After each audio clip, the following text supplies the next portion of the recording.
How to add celebrities on Snapchat. In this tutorial, I'll show you guys how you can easily do that. First thing first, open up your Snapchat application. And once you open up the app, you're going to have different kind of tabs at the bottom. Like you have the Maps tab at the bottom left corner. Then you have the camera icon, your chat.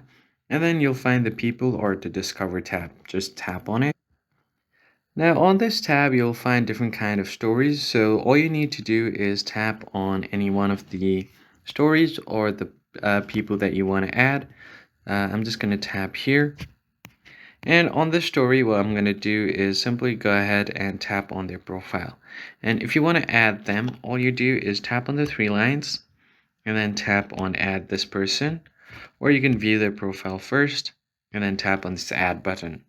If you don't find them, you could just go ahead and search for their username. So tap on the search bar. You could search for any one of the celebrities that you want to add. So just search for their name. So here I've searched for a celebrity profile. So I've got this person right here. What I'm going to do is tap on the profile and I can just go ahead and tap on this add button. And whenever they add a story on their Snapchat, I'll be able to see it. So that's pretty much it, guys. I hope this tutorial was helpful. I'll see you on the next one.